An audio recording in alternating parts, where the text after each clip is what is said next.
Hello New Zealand, welcome to Sweet Chain Live. My name's Matt Drake. This is episode 161. I'm joined by my co-host Morgan Harfell. Good evening, Morgan. Kia ora, Matt. How are you today? Yeah, I'm good. I'm good, thank you. I'm good. I've had a good week. It's been great to have the long weekend. Obviously, I wasn't involved at GCO. We're going to be breaking down GCO in a lot of detail for this evening. So I obviously didn't go to that, but I was fortunate enough to play some disc golf at the weekend. So Fantastic. Good to hear. yeah. How about you? Yeah, man, I'm really good. As I was just talking to you about before the show, I'm just coming down from a bit of a natural high from being nearly attacked by an eel in the lake twice tonight. So hold it. No, you hold on. We've brought some courage juice to the show tonight because I'm still living on the edge. I didn't quite catch that about there's eels in Queenstown. Oh, you know there's eels everywhere in New Zealand, but yeah, day 71 of the lake swims brought on some of the natural habitat come to say hello, and yeah, I'm a bit of a wuss apparently. Oh right. Oh really? I got out of there as quick as you could, and I think everyone in the area knew what was happening. So I'm just going to pour myself a little bit of courage juice while we're starting the show here. And cheers, everybody in the show. Welcome to the show. How big was this eel that we're talking about? Cheers. You know, you'll always play it up. You play these things up, but I promise you, I've been eeling and fishing for most of my life, and it was up there. It was a big, thick bugger. So, cheers to him. Cheers to making me look all silly in the lake today in front of a few people, and I'll be back to go for a swim with him tomorrow, day 72. Well, good on you for going for a swim and getting out there, and for the streak. 72 is incredible. 72 is very, very good. Ryan saying Matt is 5 times louder than Morgan. Oh, okay. And scratchy. Oh dear. Okay. Am I quiet? Oh, I do see. I am quiet.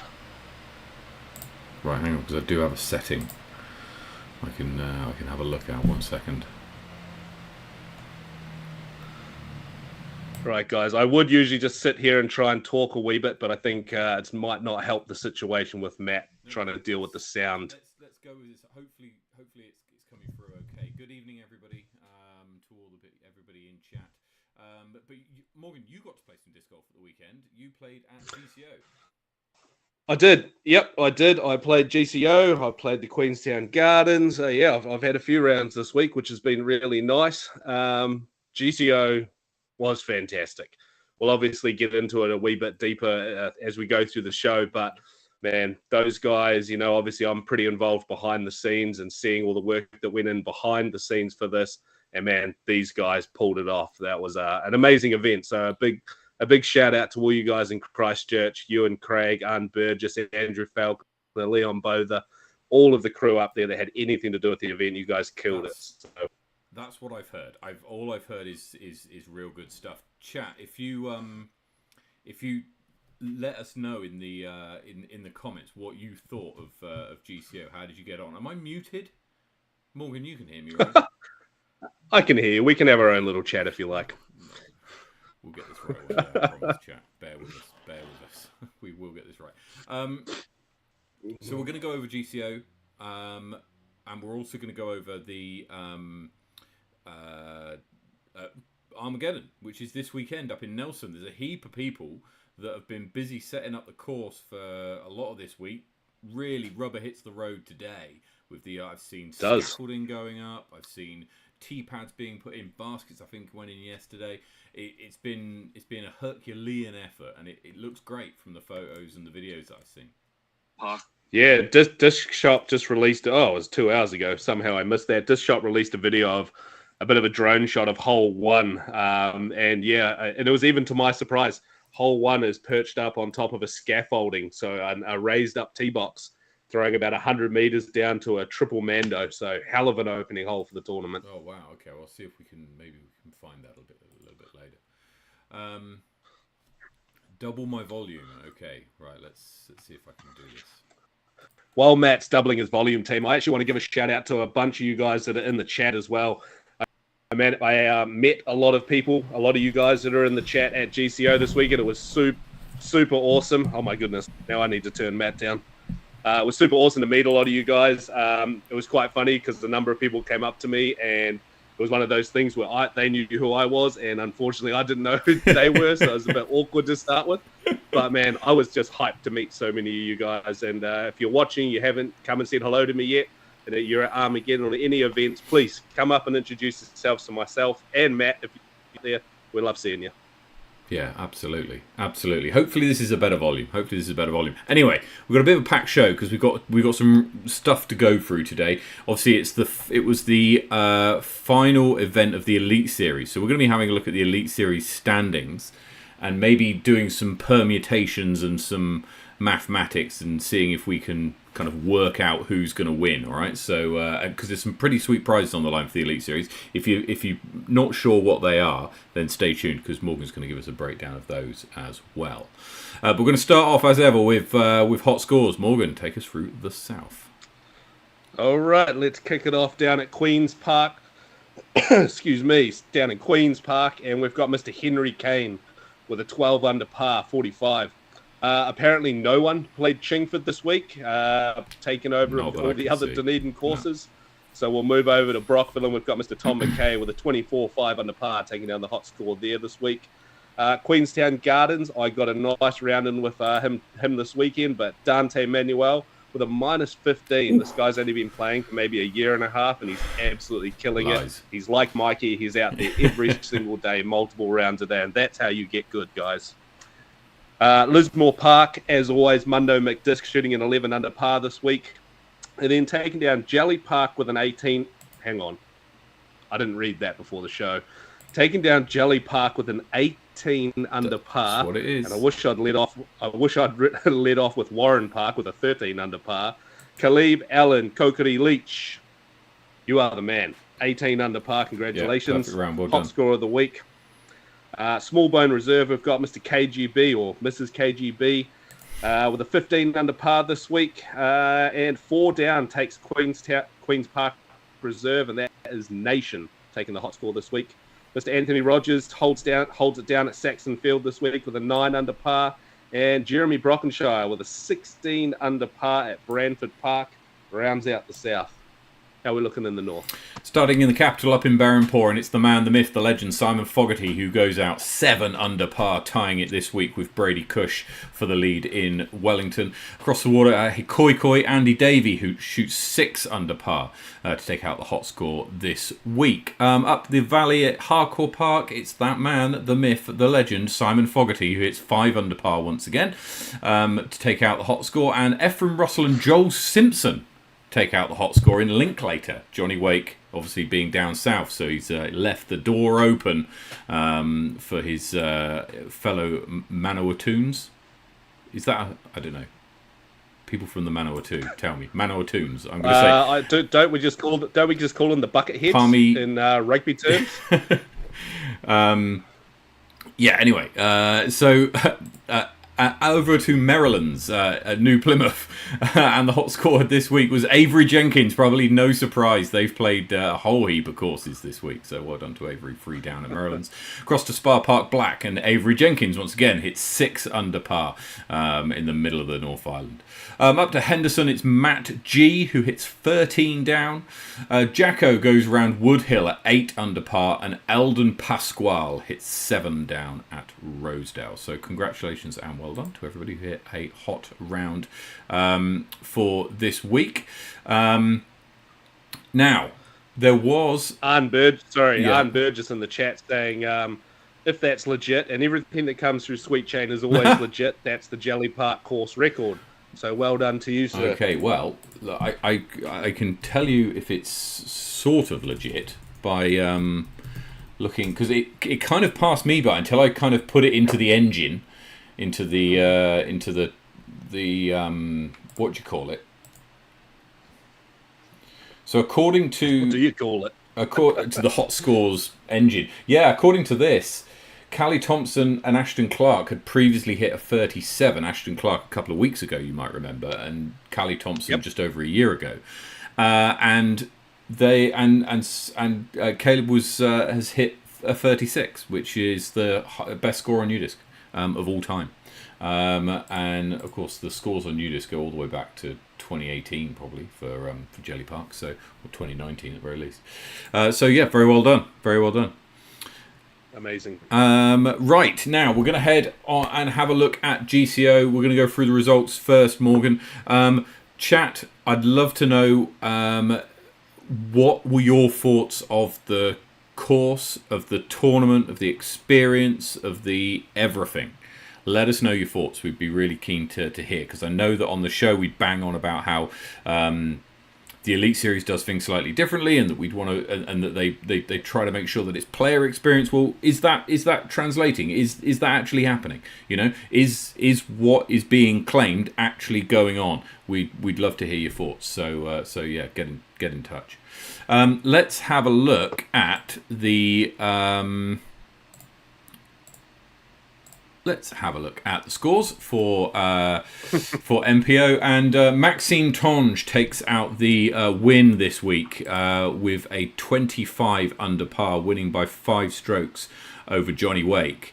Yeah, coming from behind too. Coming from behind, yeah. After the first round, and Johnny Wake was in the lead, I was like, "This is brilliant," because obviously friend of the show, Johnny. He's a favourite of ours. And they had a great battle the whole way round. Perhaps that middle round is obviously where Johnny slipped slightly, and Maxime's capitalized. Yeah, so just a little bit of insight to first round. First round was really windy, not like insane, but like really like decently strong, consistent wind. Mm-hmm. And now I'm not sure if that's something that Johnny's just used to, but he handled it like an absolute beast. I didn't hear it firsthand, but I overheard a comment, something along the lines of, "Oh, I love the wind," you know. I mean, makes no difference to me, you know. Confident Johnny Wake. Yeah, I mean, so he plays a lot in Palmy, also plays a lot in Wellington, which does get windy. So yeah, I think that's you know, story checks out there, but 2 consistent bookended 10-20 rounds for Johnny is enough for second place. Joe Berry was looking like he would be knocking on the door after the second round. Comes away with a podium finish, and Ethan Stout shoots the hot round of the tournament with a 10:41 rated second round to finish 4th. Avery Jenkins rounds out the top 5. What can we say here, Morgan? Is there any surprises for you here? No, I mean, I talked to Max right before round 1, pretty much as soon as I got off the plane. He was one of the first people I seen. And he said he's been in the gym, training, been out on the course for, you know, a good couple of weeks now, training hard, and he really wanted to get this one done and get it under the belt before he left the country. And as we were just talking about before the show, we were trying to get him on this week, but he messaged me 1 minute before the show went live, and he's in Bali right now. Just landed in Bali. So, yeah, don't think Bali connection at the airport would have got him online with us tonight. Perhaps maybe next not. week. No, perhaps not. Yeah. But no.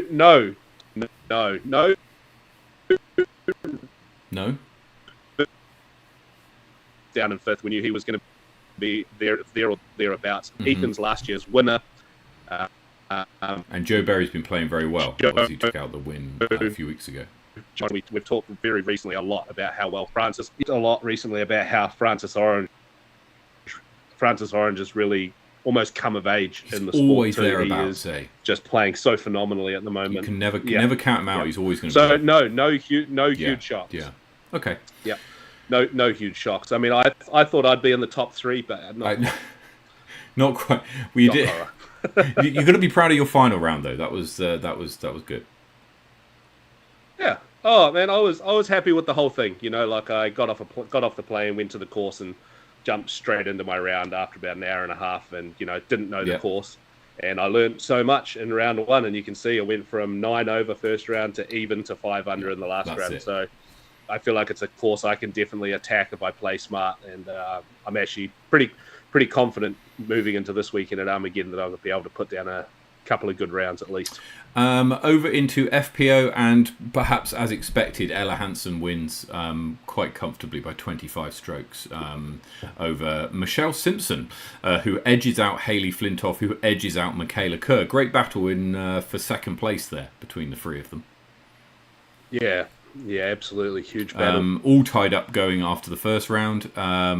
Michelle with a one-shot lead, then over the other two in the after the second round.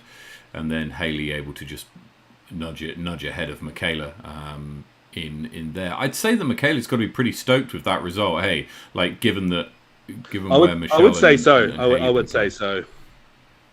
Yeah, I mean those ladies are all just so tight at the top there. I think that's a pretty awesome performance by Michaela and the rest of the ladies division for sure.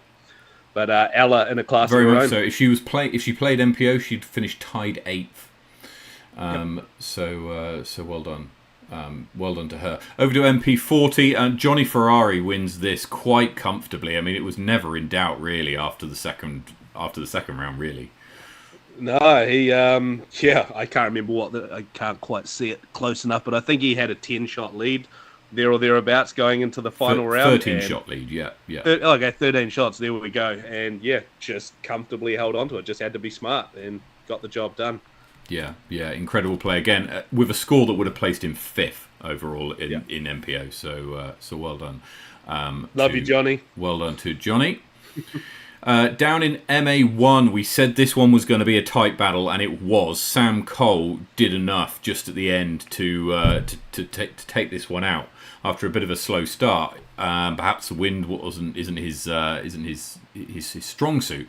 However, played well enough in round 2 and 3 to come back and take the win out. Yeah, he was absolutely stoked with that win too. I remember I was sort of stood on during prize giving. I was off to the back, so I was looking at the players coming up to get their awards, and just the smile on his face just said it all, man. He was absolutely super pumped and proud of himself. You could read it from the other side of the field. Yeah, and Sam, I can see you in the chat. Very well played. Very well done. Jeremy Little, who I think was from overseas, right? From America.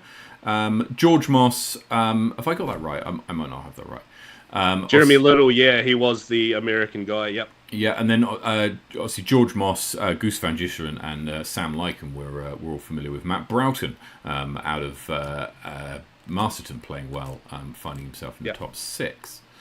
Yeah. I actually want to give a big shout out to old George Mossy there.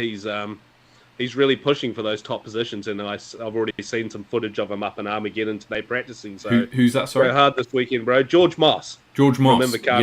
Yeah. I mean, we've got when we get to the Elite Series standings, you'll see that I think George Moss is there or thereabouts. So we'll see what the standings look like and who can do what. Over into FA1, and Victoria Speller takes out the win here, reversing the result from a weekend ago over Alison Tweedy. So well done. That was the one I said that I wanted her to take, just to keep that fire burning between the two. Yeah, I mean, it's a great battle between the two of them. Perhaps Alison's rating doesn't quite, match where she's playing. She's got an 894 rated round in there. So that's for sure. Great. I think last week on the show, I think we mentioned, we brought up Alison and Sarah Wadsworth playing Junior Worlds together in doubles in FJ15. Yep. So just going back to Ella Hansen and her win this weekend, she did take cash, and she gave all the cash to those two ladies to help them, or those two girls, I should even say, to help them get to the States to go play Worlds. Oh, that's fantastic. That's awesome, right? That's really, really nice to hear. It's really, really nice to hear. And, shot Ella, that's quality. That's quality. Yeah. Let's have a look at MA40, the best division. Hayden Shaw taking this one out by 11 strokes. And hang on. We're going to stop there. He's announced it. Breaking news. If you weren't there, Hayden has said at prize giving he's playing MP40 this weekend. Yes. So we will not be calling him a sandbagger from this point on. I have seen that he's playing an MP40, and yes, so that's great. Well done to Hayden. He's been playing really, really well recently, and actually probably deserves to play MP40. Now, the blue layout was the same layout as the red in terms of the tee positions and the basket positions, but the pars were slightly different. Now, so if you take the total score and compare the two, then you might say, okay, well, if he shoots 194, then compare that to MP40, where would he have placed, etc., etc. Now, the only problem with that is that you play, I think, that the par does matter. It's not just a number, right? How you attack the hole, right? So the difference between a par 3 and a par 4, for example, is that your likelihood to attack a par 4 for eagle is way less likely than your likelihood to attack a par 3 for birdie, everything given the same. So I think that there's a slight difference there, and so you can play more conservatively on a higher par track. And yeah, anyway, but that aside, that 194 would have placed him just one shot off the top 4, just one stroke off cash in MP40. So yeah, good work, Hayden. Dwayne Winetti coming in second. Leon Krellin, Brett Carlisle, and Jamie Helms with a good battle out for the top 3, and Phil McLeod coming back after a disappointing first round, to come back into the mix. Awesome to meet you, Brett. It was awesome to meet you this weekend. Good yarns. Now, I have to say, some of these ratings look a little bit harsh. Now, obviously, I didn't play. I don't know. So I don't know what the the ratings are, what they are. But they look low. They just look too low almost. So I don't know about that. I see what you mean. I'd really need to dig into the numbers and actually have a really close inspection to gauge that. This is really the first time I've looked at all of the ratings for the rounds. I've just looked at who's placed where. Just remember, of course, that the ratings is a zero-sum game, so the rating points that are brought in is the same as the rating points that are taken out. So if you have lots of low-rated players playing in a tournament, then the top ratings won't necessarily be all that. Anyway, down to FA40, and Cath Headley wins by 23 strokes. Never in doubt. We've been talking for a while how Cath has been looking to take out a tournament after being there or thereabouts, and she did not disappoint this weekend. And she didn't exactly take her foot off the gas either. Look at this: 849, 881, 895. Those ratings would have placed her relatively high in FPO or FA1. So well done to Cath for taking out that division. Real good. Over in MA50, Gregor Brosnan, I think we called this, wins by 5 strokes. More or less did it all in the final 2 rounds. The final round, he looked comfortable all weekend too, not even just on the course. I had a couple of chats with him. He when you look at someone who's just oozing with a bit of confidence and what they're doing and their ability, and I feel like Gregor had that all weekend. Yeah. Took it out comfortably, and then by 5 strokes over Jeff Lewis, Chris Davies and Andrew Faulkner round out the podium. Over to MA2, and Isaiah Winetti goes one better than presumably his dad, Dwayne. I'm going to say Dwayne's in MA40, Isaiah's in MA2. I'm going to make. Is that an assumption to make there? Chat, let us know. Is that a brother's thing or a cousin's thing or a father-son thing? Either way, congratulations, Isaiah, for winning this one, taking it out over Scott Walker, who I think was mentioned in the chat as a potential winner for this. And we also mentioned Finn Rumours from Taranaki, who came in 3rd in the end. So well done to him. And Kevin Carpenter, who also rounds out the podium. FA2, Hannah Rushworth wins on a playoff over Jessica Woodwiars? No, I haven't pronounced that right. My apologies, Jessica. But takes out the division on a playoff. Incredibly exciting. Jessica did incredibly well to come back. 8:59 in FA2's a very, very good rated round. Yep, absolutely. Jake Michael wins in MA3. He's in the chat. He's in the chat. Shout out, Jake. He's always in the chat. He's one of the first in the chat as well. I did see something about an undie run this weekend. If you win this weekend, Morgan, Sam will do an undie run. Yeah, I think he's safe. I think everyone's safe from seeing that this weekend. But MA3, very good win there for Jake, and some solid rounds as well, playing a couple of rounds there that are very good compared. 909's 100 places, rating points higher than his rating, so well done to Jake. Winning over Taylor Keane and Daniel Fisher. Off we go to FA3, and Holly Norris wins comfortably over Libby Darrick. And Magnus Davidson, I think we called this as well, took out MJ13 quite comfortably by 13 strokes. I was there at hole 18. Well, I think I was on a Lime scooter going by, and I slowed down to watch them finish. And they finished, and someone said, they're like, yeah, he just shot 10 under par, and I nearly fell off my scooter. I was just like, what is this kid doing? He is an absolute machine. And I had a quick chat with him and just said, well done, because he's just shooting some incredible disc golf. And I mean, even looking at those next couple scores, they are amazing scores too. Yeah. I mean, you're absolutely right. I mean, to shoot two 900 rated rounds. MJ15 is very, very good. So well done to Magnus for taking that out. Really good. There it is. Magnus shot at 12 under with 4 eagles and shot below his rating. I think I saw that scorecard. Was the score? Let me see if I can pull it. If I can bring this up, because I thought I saw this scorecard and I was amazed at what it looked like. Was it round? That's what it 2? was. That's what nearly knocked me off my scooter. Hearing that. Here it is. Round 2. What a scorecard this is! Imagine getting 4 eagles in a round. I mean, I'd be stoked at this point. After hole 4, I'd be like starting that chainsaw and probably blow out the rest of it. But after hole 4, that's incredible.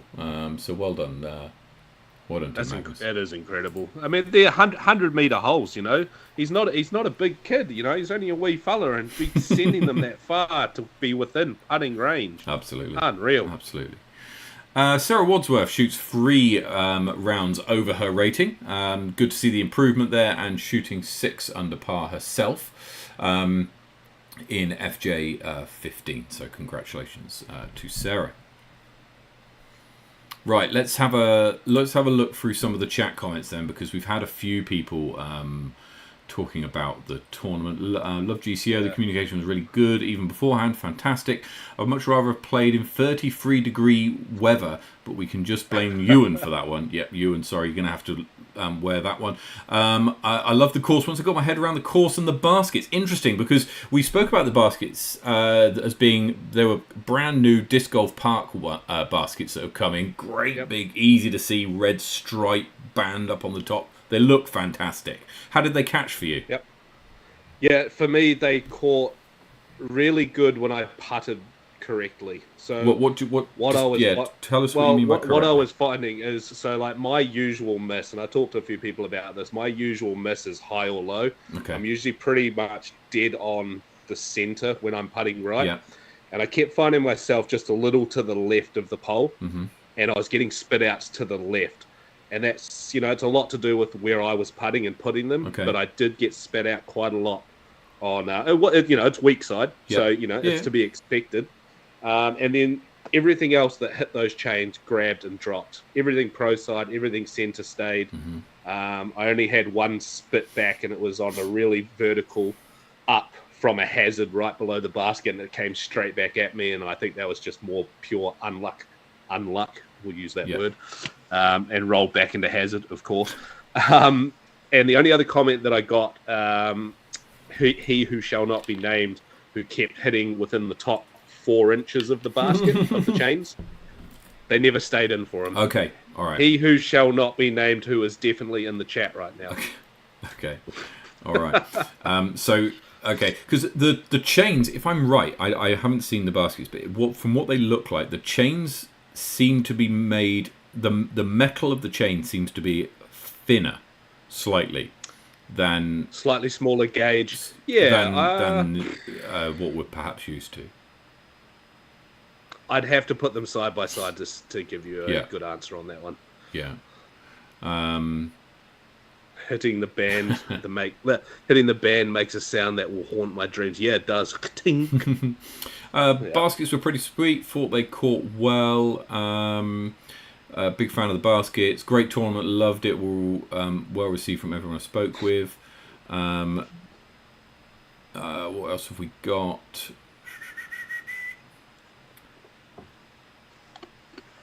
Yeah, hitting the band makes that sound that will haunt. Only complaint was the horrible sound the band makes when you hit it. Now, I actually think that that's something that we miss in New Zealand. So, yeah. Yeah. Baskets seem deep, though. Lots of room for falling discs to stick. Okay. Yeah. I'd love to have a go on these. We've got to try and get some in Wellington at some point. Well, I mean, if you just hop a ferry tomorrow, you could be at Morgan, don't do Armageddon this to tomorrow, me. Matt. And then we could be doing Sweet Chain Live from the from T-Pad 1. It's just over the Yes, water. I know. Well, yeah, you say that. That is logistically, it's a little bit more than that. But yeah, hey. Right. Fair. Let's move on and let's have a look, because all of this was the 4th event in the Elite Series. And so we're going to have a quick look now at the Elite Series website and the standings. So if you're not sure where we are, we're on eliteseries.co.nz /Elite Series. And here are the standings. Now, Morgan, just before we go through the standings, Sure. talk us through the prizes that we have, or that Elite Series has for the various divisions. What can people expect to win if they win? Yeah, so obviously first year we wanted to come out with a bit of a bang with some pretty cool prizes. It's probably a big stretch to get a massive prize for every division. So our focus for Elite Series this year was always on the ladies divisions. So first and foremost, we went for FA1 and FPO. Mm-hmm. The top lady from each of those divisions will be, if they want it, will be walking away with a Innova Discs contract with their name written on it for the 2024-2025 season, which is pretty awesome. That's incredible. I was about to say it's more than pretty awesome. It is amazing. So it's really, really cool to have Innova supporting us and growing the sport here in New Zealand, especially on the ladies' side. And then for MPO, we have the trip to Thailand. So obviously, myself and Adam are running a tour out there next year in January 20th to February 4th. And you'll be coming, getting your flights, accommodation, some activities, all your event entries covered. For the person who wins outright in MPO. So this is in January next year? January 20th. January 20th. Hopefully landing. Yeah, and you've got started booking accommodation. You've got a group of people who are signed up, ready to go already. Yeah, we've had deposits come in. There's probably I can take quite a number of more people, but I've booked X amount of accommodation, and 75% of that has already had deposits paid for in the last couple of days. So fantastic! It's been a good start. I know there's a few other people that are wanting those spots, and obviously we've got Armageddon this weekend, so it's a bit of a expensive couple of weeks. So I know we'll be getting some deposits out of them in the next couple of weeks. Yeah. Okay, now, just to go through how the points scoring works for this. Now, unfortunately, I don't have the breakdowns per event. We've just got the overalls here. I just before I came on the show, Adam did email them to me. I wasn't sure if he emailed them to you as well. Okay, so maybe we can have a look and get them up on the screen. However, the way that this works, is that at the end of the tournament, the winner gets 100 points, and the loser, the person who finished lowest in the division, gets 20 points. And then the remaining 80 points, or rather the thresholds for what each person scores, depends on the score difference between the two. I think I've got that right. And then if for example there are 20 strokes separating first and third, then if you finish second by 1 stroke, then you'll get 96 points, with the winner getting 100, with it being 4 points per thing all the way down to 20. And then what you do is you take the top 4 out of the 5 events. Correct. So if you've played 4 tournaments already, great, you can improve on one of those. If you've only played 3, then you've got to be playing this weekend to probably be in the chance, quite honestly. So here we go. It's right now Sebastian Faulkner leading the way with Ethan Stout right on his tail. Seb playing this weekend. I am not 100% sure if Ethan's playing this weekend. We can see this here. So Ethan isn't playing this weekend. No, so that's him out of the running. Which means that, honestly, with Francis also isn't playing this weekend. So that would suggest that with Jaden being 92 points back. Is my maths right there? No, it's not. It's 98 points back. Then Sebastian's taking this one out. Yes, Sebastian, and I don't want this to happen, but Sebastian needs to fall off the tee pad of hole 1, and Menzies needs to win the tournament. Well, that's... Don't do that, Seb. No, don't do that. Jaden is playing this weekend. Yes, he is. He's already up there practicing. Can probably, will most likely actually, looking at the point spread, push into, I would have said, at least third, maybe even second. And Sebastian is going to be going to Thailand. There we go. I didn't want to look too much into it until I spoke to you, because I thought we'd just figure it out on the show. Well, that's right, but that's what it looks like. That's what it looks like here in MPO, with Ethan and Francis having played 4 rounds. I think that's Sebastian's in the bag. Let's skip to MA1 and then we'll come back and have a look at the ladies' divisions in a minute. Cool. In MA1's a little bit different, right? Because in MA1 you've got a lot more players who I think are there or thereabouts, right? So let's just have a quick look at the players. So we're going to do this and this. So Jin isn't playing this weekend. Nope. But Sam, but Sam Lycan, Goose is playing this weekend. No, he's not. And Adam Rhymes is too far behind, so it looks like Sam Lycan's going to be taking out MA1. And it's pretty well deserved, isn't it? Oh, totally. Look, he's been playing some really good golf, and we've been talking about it being like, he's been playing and competing in MA1, but scoring as if he could be at the, doing work in MPO.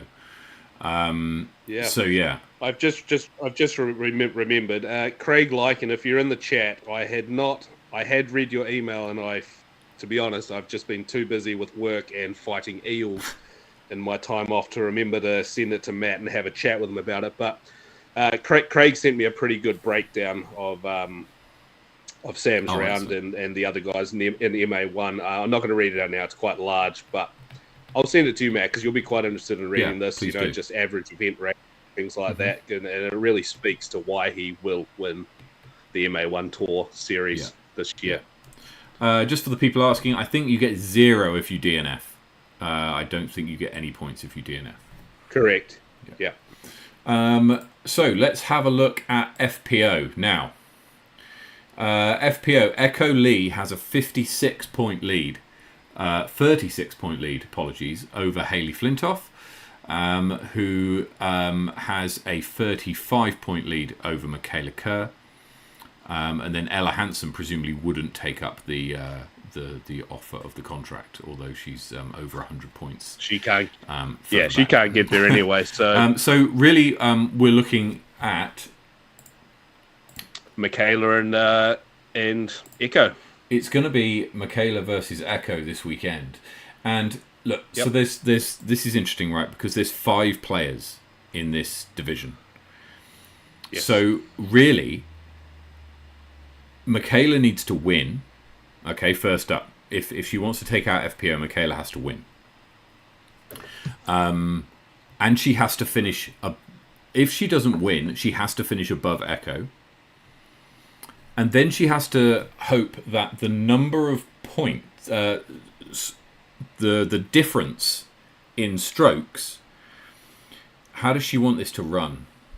Right, because if she beats Echo by a small amount, then she needs the person who finishes in 5th to be very close to the leader. We're gonna look at this and say Ella Hansen looks like she's going to be favourite and could win it by some distance, right?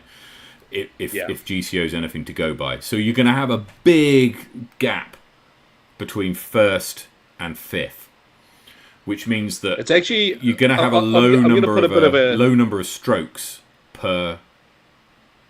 low number of points per stroke, if you like, maybe 4 points per stroke. I guess we can put a wee caveat on this one as well, Matt, because Ella obviously throws a massive spanner in the works when it comes to this. I think it's going to be near on impossible for Michaela to get up over Echo, just because Ella most likely is going to take this one out. We're actually, this isn't something that we had considered going into the season, but potentially looking at these excluded pre-season gathering. It's kind of a hard one. It's something we need to sit down and talk about. But when we're talking about a race for points for things like this, it has quite a large impact. Yeah. Brett makes a good point. Depends on how many events are contributing to their current scores. So Echo could be playing in her 5th of 5 events, whereas Michaela's playing in her 4th event, if you know what I mean. Good point. So, great point. Great point. The number of points Echo can potentially get is lower, because she's already got some points banked from her 4 tournaments. So that's a fair shout, Brett. And I don't have the individual great shout. Event ratings. I have emailed it to you, Matt. I just can't open it on my phone, but I've sent you an Excel spreadsheet of it if you can have it open in the background. Well, let's see what we can do, and we'll see what we can get. This here it is. Oh no, it's not that one. This is. Yeah. This is. Sorry, we need an intern for this, don't we? To be doing all of this one. Oh my word! Oh my word! I'm assuming Adam's got Statman stats coming out his ears on that. Yeah, it's not the easiest spreadsheet to read. I'll give him that. But I can't make head and tail of that. Not in the time we have. Fair enough. Maybe next time. But. Depending on that, so it's really tricky to work out actually who's going to take out FPO. It's not guaranteed, I don't think, for Echo. She's still going to have to play well, and she's still going to have to win. I mean, the difference having Ella in there, Leon's point there, petition should have no bearing on the overall points outcome. Correct, except that Ella's score. It influences the number of points per stroke.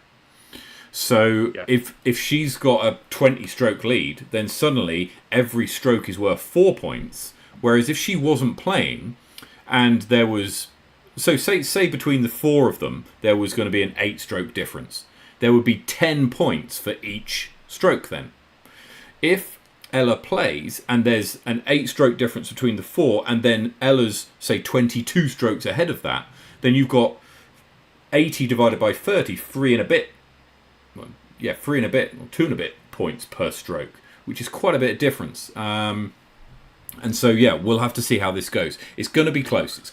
Michaela's going to have to push. What we have seen, however, is at GCO she's capable of doing that, and she's capable of doing it with some of the best players in the country, finishing only 2 shots off Michelle and only a shot off Haley. And so if she can put a performance in that's like that, it could shake things up. I'm having a good giggle at the chat over here. You're lucky Adam's out of reception. Sam Cole is an engineering student. We can get him to do the math. Okay. Look, it's going to be interesting. We'll get to the results next week. Obviously, we'll announce them on the show. The Elite Series will likely announce them prior to that, and everybody will be able to work them out previously anyway. But we'll certainly be taking a look at them. So let's have a look at FA1. So this is a 2-horse race. And we can actually see here that Michaela's got 86 here, which suggests she's played a tournament that's not counting in FBO, right? So that's a good point. She started the season at Waihi Tapu in FA1. Right. And then decided to go the other route against the other ladies, quite possibly because of the battle she witnessed between Victoria and Allison. So what this means is that Michaela does have an event to give, if you like, whereas Echo doesn't. So we'll see if that makes sense. Things could really spice up there. I mean, if we just look back to GCO one more time here, Echo coming in 8th place, with 35 over par, and Michaela shooting a 19 over par. So there's a lot of strokes there. And the other thing to note in this one is you've got 4 ladies playing in FA1, all pretty good, all pretty closely rated, all likely to be very close, very tight in scores at the end of the weekend. So there's going to be big scores per stroke relative to other divisions perhaps here. And with Allison only 39 off Victoria, that could only be 4 strokes, maybe 4 or 5 strokes. I think they've both played the same number of rounds. Tournaments rather, so I don't think anyone's got anything to give there. But if one of them has a particularly poor tournament to give up, and again I don't have the individual event results, then that could play a part in increasing the maximum that person could achieve, right? So there's lots of things that I wish we had this a little bit more broken down. Maybe for next season I'll ask Adam to share me with this, and we'll go into a bit more detail. But and I mean, if we look at the smaller things when we're leading into leading up and building up to this tournament, the only thing I can split them right now is Victoria's been there since yesterday or the day before, setting the courts up, probably practicing shots while they're setting up, or figuring lines out, and then while practice day's open, she's there. Start of the day, could be the only edge that she needs. It's a real tough one to call, because they've just flip-flopped recently. Fantastic battle, and it's really good to see that there's some they're both so here. incredible out there. Yeah, absolutely.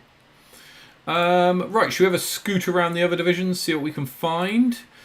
MA40, Johnny Ferrari wins the New Zealand Elite Series for MP40, so congratulations to Johnny. He can't be caught now. Stop stealing my announcements. Oh, sorry. I'll be doing these on Sunday. Oh, okay. Apologies.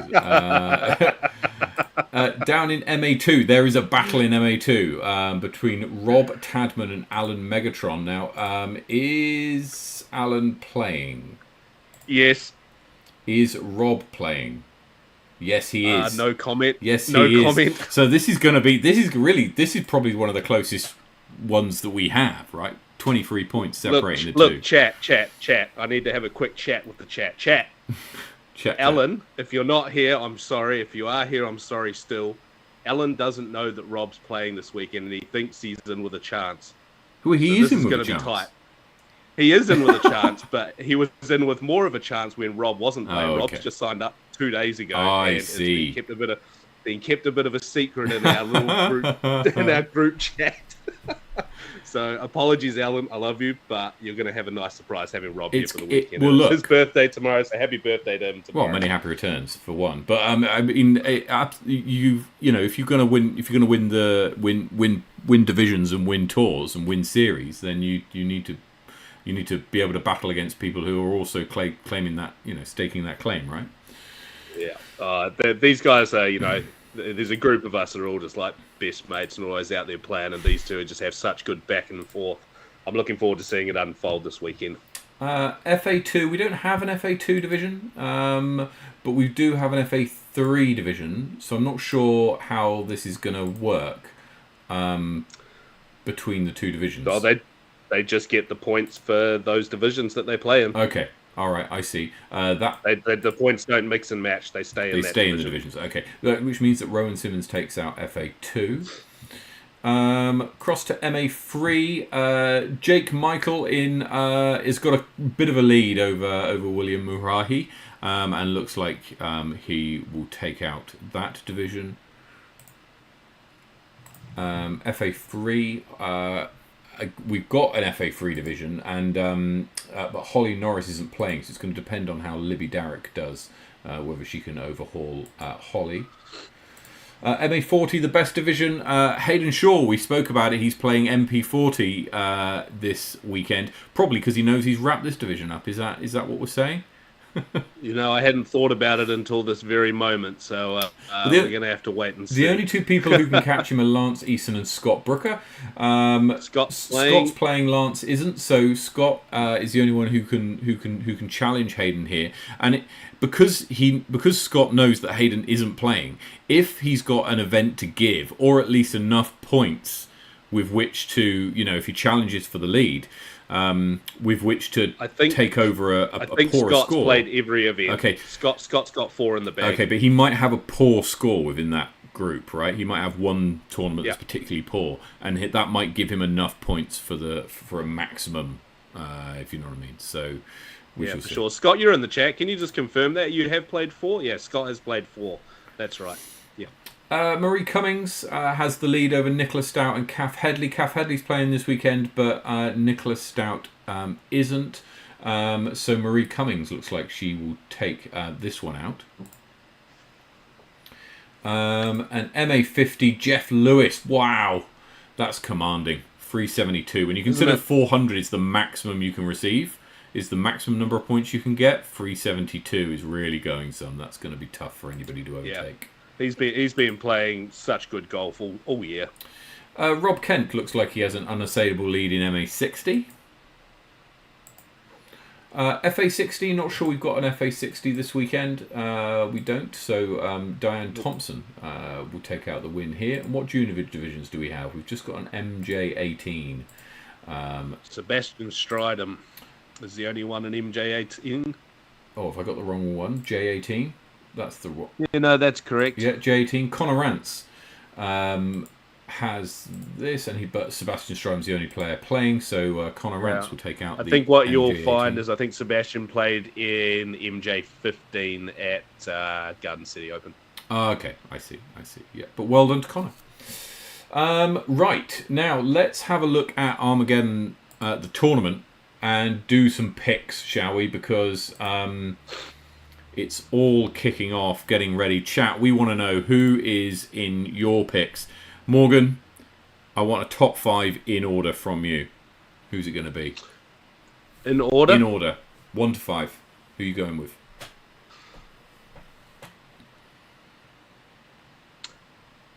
Ashton Clark, Johnny Wake, Maverick Robertson.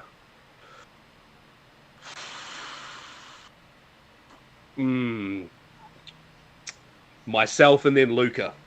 Wow. Okay, that's an interesting set of 5. Yeah, you like that? I do like it a lot. Yeah. So look, I'm going for Johnny Wake to win. I think that he's been around setting up the course, so he would have had plenty of time to have a look around and figure out what he's going to do, and he's on an absolute heater right now. So I think that Johnny Wake will take out the victory.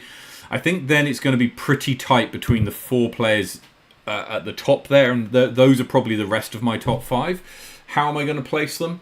Okay, I'm going to say that Sebastian Falk is going to finish 2nd, Maverick's going to finish 3rd, Avery's going to finish 4th, and Ashton's going to finish 5th. So Avery probably won't thank me for putting Maverick above him. I think that Avery's beating Maverick in their battle. Yeah, for well, courses and holes that's all I was thinking. That's all I was thinking during that right then, was looking into our chat there with all of the breakdowns of courses and scores and what they've got. I think Avery's winning by quite a bit, actually. If we go by the hot scores anyway. Yeah, it's just oh god, yeah, the stats are huge. Yeah, yeah. Day 1, 7 courses played. Day 2, 4 courses played. Day 3, 4 courses played, along with all of the other stats that go with that. Yeah, Craig incredible. Lycombe makes a good point. Ashton's played this tournament well before, and he finished Garden. Yes, he has. He played Garden City Open well in the final round as well. So is going from strength to strength. Over in FPO, we're calling Ella Hansen here for the win. Yep. After that is I'm saying Michaela. I've got a lot of faith in Michaela. I think she's been just go top 5 in no particular order. Go for it. Well, that's the order I'm going for is Ella, Michaela, Echo, Amy, Katie. Is the order I will go. I'm going to call it Ella 1. I think Amy Whitmore is going to throw an absolute spanner in the works between the Michaela and Echo saga that's happening. Yeah. So yeah, Ella, Amy, Michaela, Echo, Katie. Okay. Yeah. All right. There you go. Yeah. We got a tight little MP40 division as well. But Johnny Ferrari to win this one. Yeah. Yeah. Yeah. How can he not? I think Hayden Shaw and Jason Ormandy will have a good battle for second, but I'm going to call Hayden to finish second here. Matt Broughton's been playing very well recently as well, so I can see him taking out third. I wouldn't be surprised. Yeah, Johnny's up there. Johnny's been up there almost all week. Well, at least he's been up there as long as Hayden's been up there this week, setting up the course. Yeah. So he's got some pretty good inside looks at what's happening up there. So I think in the form that he's in, it's got to be Johnny. I actually don't think Hayden will be too many strokes behind him. I think we're going to see Hayden put the foot down, drop the hammer. I hope so. Over to MA1 and George Moss, Duran Caldecott, Sam Lycan and Sam Cole are the highest rated players in this division by some distance actually then. And we're calling these 4 to battle it out? Nah, well, yes and no. I think we're actually going to see Sam Lycan put an absolute seal on the deal for the whole season this weekend. I think he might take this one out by just a few strokes. Then Mossy. Then I think Adam Rhymes is going to have a good week this week up at the tournament. Not just because I love the guy, but because he's gone straight from Garden City Open. He's just driving around in his van. And he's been in Nelson all week already. So he's got a week of practice, relaxing, and he goes so well on a golf course style. He's just got such a big arm. So I think Adam's going to be up there this week. One name to look for that is kind of near the top there, Patrick Ludlow. Of the area. Yeah, has played. I think we're going to see him played well as well at this tournament. I seem to remember. Yeah, and we're obviously not forgetting our guy here, Sam Cole. I'm just mentioning names that I think are going to come up and really do the thing this week. Sam, I think you're going to be right in the mix, and I'm looking forward to seeing what happens this weekend. FA1, Victoria or Allison? This is so hard because I feel like I'm upsetting so many people whichever way I go. I'm going to go with Victoria to spoil the party this week. Okay. I think that's fair. I mean, honestly, it's a bit of a coin flip between the two. As I said earlier, only because she's already there. Yeah. She's seeing the course. She's there. She's practicing it. And I don't believe Allison, I think I read in the chat earlier that she arrives tomorrow. Same as me, late. Yeah. Over to MA40, the best division now. Worth noting here that Ryan Kitto is not playing this weekend. I know his name is there. So Ryan Kitto is not playing. However, so I'll be cheering on the next 3 guys: Brett Carlisle, Brett Carlisle, Phil McLeod, and the man, the myth, the legend, Simon Fogarty. I'll be cheering those guys on. And I'm going to cheer on Scott Brooker this weekend. I want to see him get it done and get up into that number 1 spot for the series. Excellent. I mean, of the 3, I'd like to see Simon Fogarty win, only because Phil McLeod has won a tournament recently, and Brett Carlisle won South Island champs last year, and I want to see Simon lift a trophy. So he's my pick. I thought you were going to put a bit of a spin on that one. You want to see Simon win because you like him slightly more than the other two. I could never make that comment, but no, it would be fantastic to see. And he's also been playing very well, right? We seem to read his name out every single week. Been shooting well at Harcourt, shooting well at Berrenport, two very different courses. So very, very capable of doing the biz this weekend. It's Cath Headley for me in FA40. Adele Gibson, a fellow old fart, however, is also playing. So good luck to Adele. But I think that it's going to be Cath Headley who takes out this one. Surely. I think she's just going to come out and just having another back-to-back commanding performance. I'm looking forward to seeing it. I think so. MA50, don't know too much about Stephen Dorey, but I can see him playing well here. Gary Jarvis is a bit of a sleeper pick, honestly, being where he is here, capable of shooting better than 902 certainly. And Andy Brewster, the 2023 MA50 Grand Slam champion, is you never discount him either. It's funny to go down that list even further and seeing Jeff Lewis, who's leading the whole series. All the way down there. So don't leave him off the list. We can't. You can't. So yeah, MA50 shaping up to be a pretty competitive division once again. Yeah, hugely, absolutely hugely. Over to MA2. Are we calling Jake Michael from 813 rated here? Are we calling him to win it? Is he going to upset the Rob and Alan battle? I was about to say, Jake, I can't, mate. I appreciate the hell out of you, but I've got to go with the battle between my two boys here, Rob and Alan, just because I really want to see it, and I want to see them just giving each other a bit of chat coming down the stretch. Fantastic. Because I'll allow it between those two. Well, we shall look forward to seeing that battle happening and seeing if anyone can spoil the party while they're at it. Yeah, but I mean, seeing Jake come up, obviously it was in MA3 last week. Coming up to MA2, it'd be awesome to see him put down a really good performance, especially against some guys with slightly larger ratings there. Mm-hmm. But yeah, it's going to be exciting. And we'll be following how FA3 shapes out. Rowan Simmons looks like she has the edge over Libby Darrick, but and also seeing how Sebastian Strydom fares against the other MA divisions. Now, presumably, does everybody play off the same tees? What tee options do we have for this weekend? How does it work? I was just looking through there before. I think we might be off the same tees, different pars potentially. Okay, all right. Well, that makes it a little bit easier to sort of compare people in different divisions, with a little asterisk next to the way in which you play the hole, of course. But yeah, okay. Attack! Is that what we're saying? That's what we're coming for. Excellent. Right, now let's have a look at the upcoming events. Because the events come, they come thick and fast. Actually, they do. Well, starting off next weekend, guys, we've got excuse me, Montana Flat, unsanctioned. Excuse me, I need to sneeze so bad. Do it. Carry on, Matt. Do it. I'm going to mute yourself.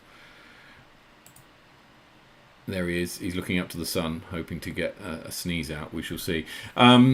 So Armageddon is this weekend, but on the 6th and 7th of April. It's sold out. Montana Flat, as Morgan was mentioning, is the week later. Is he back? Yes, he's back. Montana. I'm back. I didn't get the sneeze out. It disappeared. Sorry. I just want to give a shout out, guys. Come join us for our non-sanctioned event at Montana next week. It's going to be a hell of a time. Camping, bonfires, beers, disc golf, side games, accuracy events, putting comps, all of that jazz. It's going to be a hell of a time. Unsanctioned, so come and get amongst the fun. Do it. Brook Park Brave, end of April in Tequity. And then the Rip and Dip in Dipton, which is down south, Dipton Golf Course, I believe. On the 28th of April. Lords and Ladies of Lismore in Wanaka on the 4th to 5th of May. Hamner Hot Rounds on the 5th of May as well. All of these registrations are open. And then the Women's Global event on the 18th, 19th of May. Right, so I sorted this out in my head at least. The 18th is Auckland and Invercargill. The 19th is Christchurch and Wellington. Okay, there's an event in each of those major centres, and I had a look at Disc Golf Scene earlier on. There's about 30 odd people signed up to each event, right? That's awesome. So that's 120 something people. I mean, it would be fantastic if, and I know that there's still some people to sign up, certainly in the Wellington one. So yeah, I wouldn't be surprised if we saw what would be a not unreasonable number. I wouldn't be surprised if we saw upwards of 160 ladies playing in New Zealand on that Women's Global event over the course of the That'd be so amazing. It'd be fantastic. That'd be so amazing. Fantastic. Yeah. So look, get yourself involved, because a lot of the tournaments, certainly the Wellington one, has a absolutely fantastic players pack. You won't get better value from a players pack than at a Women's Global event. You really won't. You normally get free discs, a towel. You get a load of stuff from people from local businesses, usually in a bag. You get yourself. It's a real kind of really good way to get started with playing disc golf, or introducing it to somebody who's in your family who perhaps you want to get out a little bit more. Your auntie, your daughter, your sister, your cousin, it could be anyone. So get them involved. Go along. If you're a guy, go along and help caddy and and help with spotting and help with, just be supportive in any way you can. Absolutely. So please get involved. It's going to be a fantastic day. Really looking forward to it. My wife's hoping to play, and I'm very much looking forward to going and supporting. By supporting, I mean looking after the kids and cheering her on. Yeah, you'll be on dad duty. Absolutely. Nottingham Giants is on the 1st to the 2nd of June, and then Sub-Zero from the 6th to the 7th of July. So let's have a look at the power rankings. No change at the top of the ladies division. With Megan Merrick slipping down one spot to 12th. Kath Headley jumping up 2 spaces to 15th. Not sure why Juliana Corver's still listed in there. We might have to remove that. Stephanie Stridham climbs 3 places up to 17th. The big mover in MPO is Johnny Wake, moves up 5 spots from 8th to 3rd. And Joe Berry climbs up 1 spot from 6th to 5th, thanks to his 3rd place finish. Sebastian Faulkner drops down 1 spot, and Johnny Ferrari climbs up 3 thanks to his win in MP40. So well done to all the movers and shakers there. Again, another big weekend with a lot of these top players playing this weekend. So you've got Johnny Wake playing, you've got Ashton, you've got Sebastian, all playing this weekend. Johnny Ferrari's playing this weekend. So Sam Lyken's playing this weekend. So there's going to be it's going to be very competitive in the rankings this week also. Right, Morgan, what else have we got? Anything more to go through? I don't know if there's anything to go through, but you did remind me just during that chat there about player packs. If anyone that played Garden City Open this week's got one of your Garden City Opens that you want to sell, hit me up. I didn't get a player pack, and I'm pretty keen to get one of those on the wall over here. There you go. Please. Hit Please. Morgan up. Get him a disc. I think that's more or less it from us, other than to say please like, comment and subscribe. We are on 364 heading towards 400, which is when our next giveaway is going to be. And I keep saying this, Morgan, about a quarter of all the people watching this show aren't subscribed. Would you believe it? One in 4 people. So if you do feel like hitting the subscribe button, it really helps out the channel. And if you like what we do, then throw us a like, and we really will appreciate it. Very best of luck to everybody playing at Armageddon this weekend, and wherever you're playing disc golf. I'll see you there. Take it easy, play well, get some birdies, and we'll see you next week. Cheers.